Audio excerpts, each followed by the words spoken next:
Des exercices ici pour calculer un taux d'évolution. Alors un rappel quand même pour bien comprendre les choses, il y a deux façons de calculer un taux d'évolution.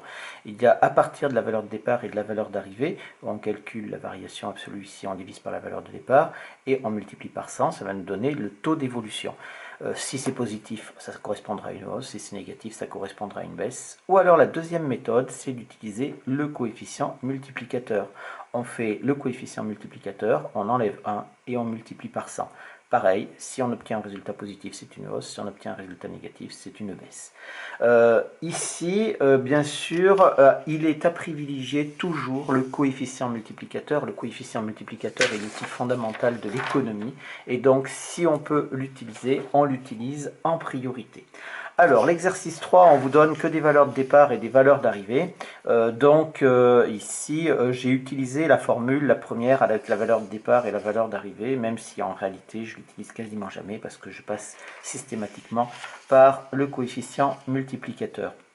Donc, on applique la formule. Quand on vous dit qu'une valeur prend les valeurs x0 et x1 successivement, ça veut dire l'une après l'autre. Donc, x0 est bien entendu la valeur de départ et x1 la valeur d'arrivée. Donc, on applique la formule, on fait la valeur d'arrivée moins la valeur de départ divisé par la valeur de départ et ça nous donne les pourcentages correspondants.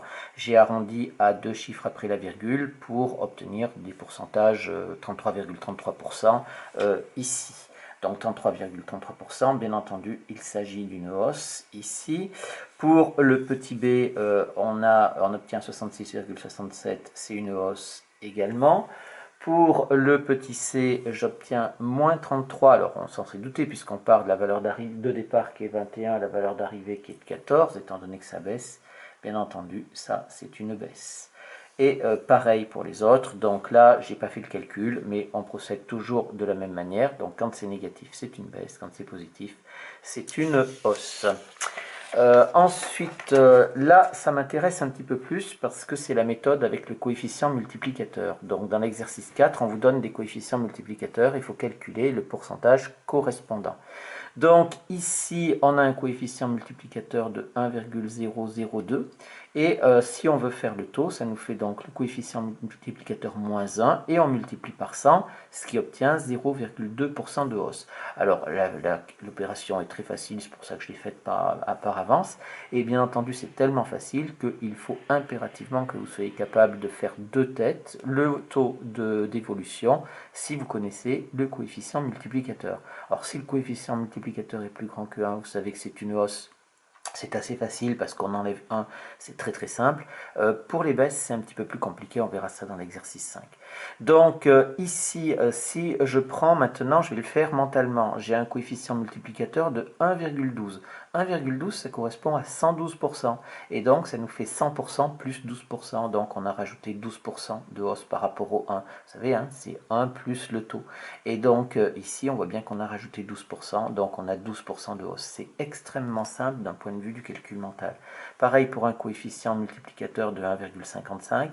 Eh bien, on arrive à 155%. Donc, on a rajouté 55% par rapport aux 100% de départ. Donc, ça nous fait 55% de hausse.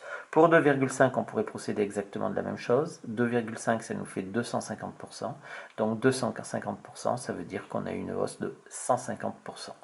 Bon, je le fais par le calcul. Ici, attention, hein, je dis, il faut que vous arriviez à le faire mentalement pour vérifier vos résultats, mais bien entendu, pour l'expliquer et le justifier, vous écrivez le calcul sur votre copie. Donc le coefficient multiplicateur moins 1 multiplié par 100, ce qui nous fait 150% de hausse. Enfin, pour le petit e, on a un coefficient multiplicateur de 10, c'est-à-dire de 1000%, puisqu'il faut rajouter 2 zéros, et ça nous fait donc 900% de hausse. Hein. On est d'accord, il faut enlever 1, ça nous fait 9, on multiplie par 100, ça fait 900% de hausse. Plus difficile au niveau du calcul mental pour vous quand il s'agit de faire la soustraction, quand on a une baisse, toujours. Donc on a 0,05, je vous expliquais dans la vidéo précédente qu'en fait moi je fais pour compléter jusqu'à 100, je sais que 0,5 c'est une baisse, et donc je sais que pour aller de 5%, ici 0,5 ça fait 5%, donc il manque 95% pour faire 100%. Alors on peut calculer bien entendu avec ça, et on trouvera 95% ici, donc de baisse bien sûr. Alors en faisant le calcul, attention, on va trouver moins 95 bien sûr. Ici, pour le B, on a CM égale 0,15, donc j'ai 15%, donc il en manque 85. En faisant le calcul, ça nous fait est égal à moins 85%, donc, et il s'agit toujours ici d'une baisse, puisqu'on a quelque chose de négatif. Si maintenant je le fais de tête, le coefficient multiplicateur est égal à 0,5. Donc si j'enlevais 1, ça ferait moins 0,5 bien sûr. Mais ici chez 0,5 c'est 0,50. Donc ça me fait 50%. Et il me manque 50% pour aller jusqu'à 100. Donc j'ai une baisse de moins 50%. Enfin une baisse de 50%. Hein. On accepte que vous mettiez un nombre négatif pour l'évolution. Pareil pour 0,997. Alors là, attention, hein, je rappelle que si je veux en pourcentage, ça veut dire que je n'ai pas 997%, j'ai 99,7%. Donc 99,7%, ça veut dire qu'il m'en manque 0,3. Ici, vous pouvez faire le calcul et ça vous donnera 0,3% de baisse. On passe les exercices avec un contexte, aux exercices avec un contexte, l'exercice 6. Donc on vous dit qu'un article se vendait c'est l'exercice 6, 35 euros en juin, et ensuite il se vend 42 euros en septembre. Donc on prend bien la valeur de départ qui est par ordre chronologique, hein, c'est donc en juin, la valeur d'arrivée en septembre. On vous dit quel est le taux d'augmentation. Alors moi je passe toujours par le coefficient multiplicateur, qui est égal à la valeur d'arrivée sur la valeur de départ. C'est donc égal à 42 sur 35. Et ce qui me fait est égal à 1,2. Soit ici une hausse. Je n'ai pas besoin de faire le calcul parce que c'est très simple. J'enlève 1, j'obtiens 0,2. Je multiplie par 100. Ça me fait une hausse de 20%. Une hausse de 20%. Donc, très simple, hein, donc le prix a augmenté, conclusion, puisque c'est toujours pareil, on est dans un exercice avec contexte, donc le prix a augmenté de 20%.